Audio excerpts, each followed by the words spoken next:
If you're hearing this, I need you to understand one thing before the lights cut out again. Every door in this place opens only once. First for you, and then, 30 minutes later, for whatever is hunting you. That warning was taped to the inside of my locker on my very first night shift. Written in black marker across a laminated evacuation map. No signature, no explanation. Just a ticking clock drawn beside a smiley face, its eyes crossed out. I should have quit right there. The ad landed in my inbox with the subject line, unmarked. It had no company header, just a single sentence. Night technician needed, $2,500 per shift. No experience required. It reeked of spam until I noticed the sender had used my personal reference code from a former security gig. My rent was overdue. Curiosity and desperation are siblings. I replied I was interested, and 3 hours later, I received GPS coordinates and a passcode. The coordinates led to a pinewood valley 3 hours outside the city.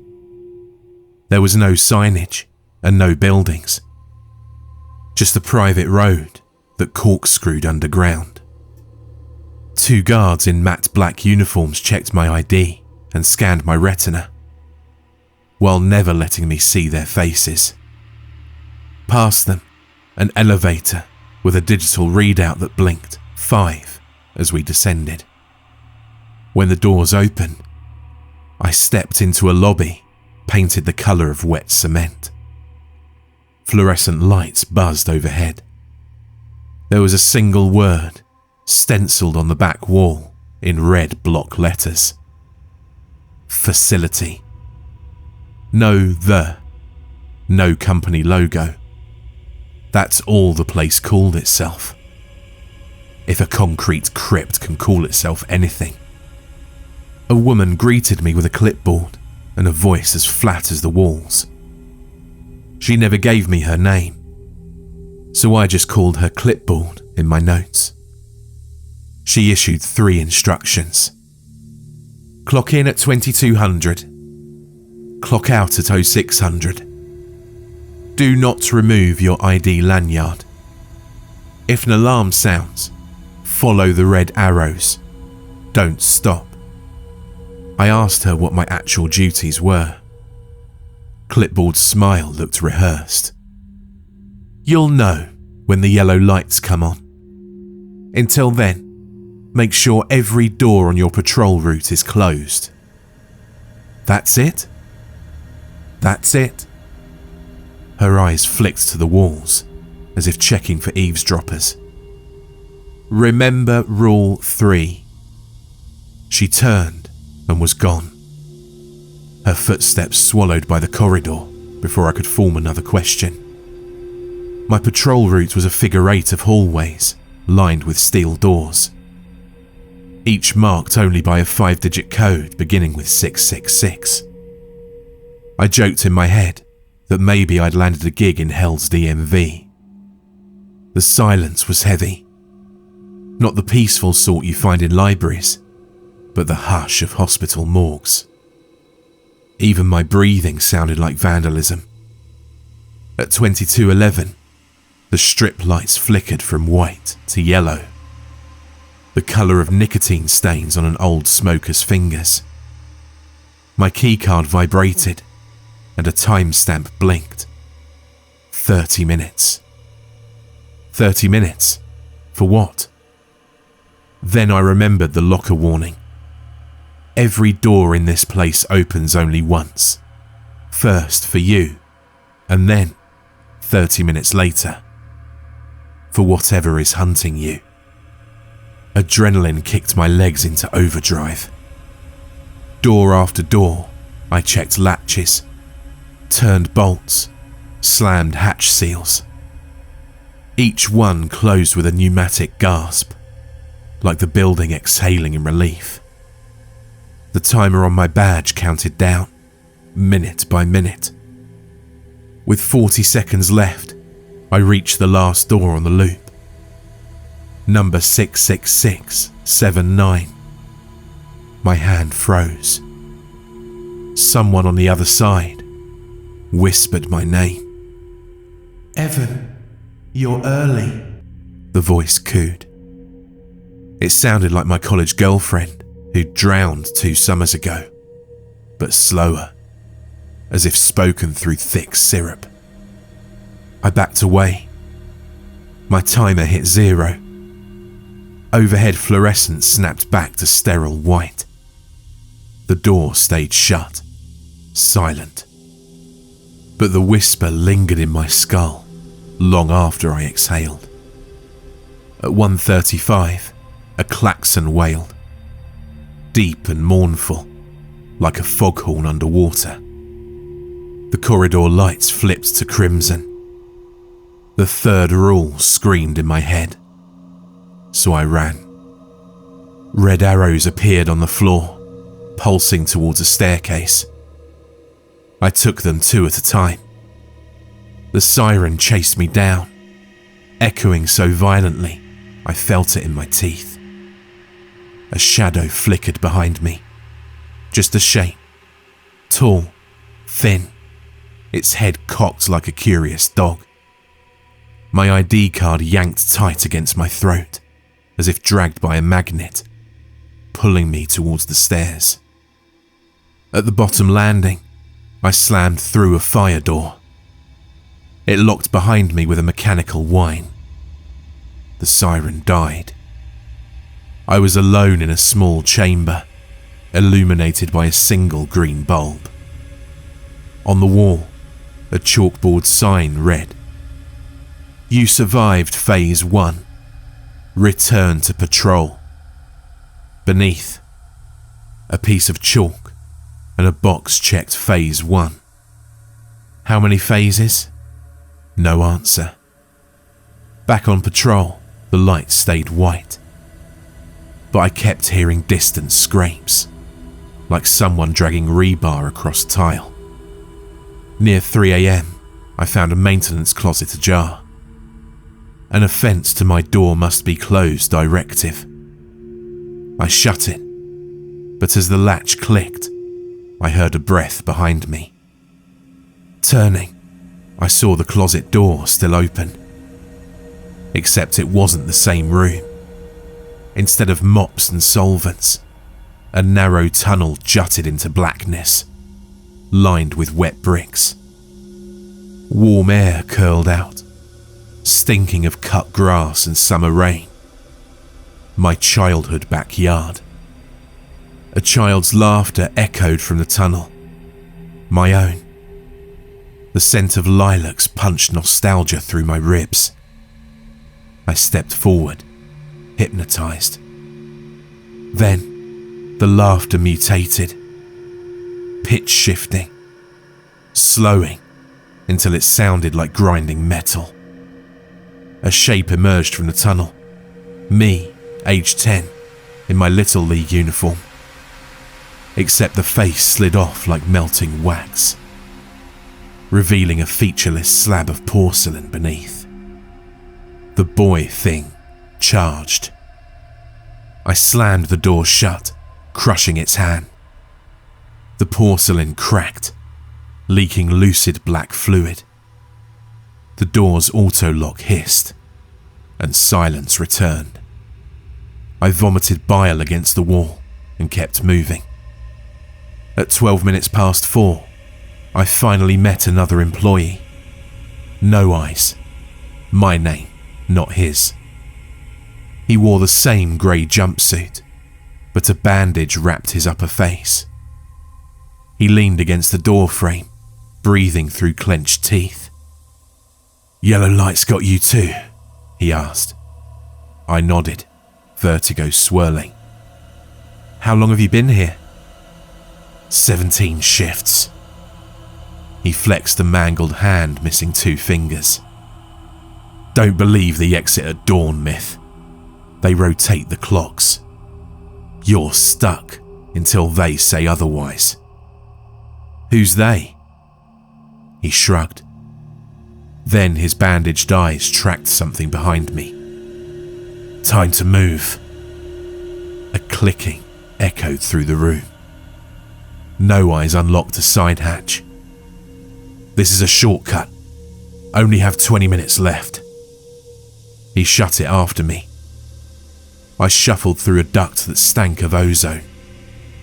When I emerged, I was back at the lobby. My badge clock read 5:58. 2 minutes before the shift's end. Clipboard materialized, blocking the elevator. Congratulations. Ready for another night? I quit on the spot. She smiled. There is no quitting. The elevator opened.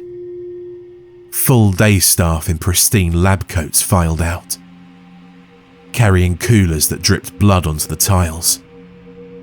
One cooler popped open. Inside, a pair of bandaged hands. I recognized them as No Eyes, still twitching. I signed a new contract without reading it. I learned 7 things during my shifts. Number 1, if you saw yellow lights, you had a 30-minute window to close every door, or the echo of you inside them walks free. Number 2, if you saw a red alarm, there had been a breach. Follow the arrows. Trust no one without a lanyard.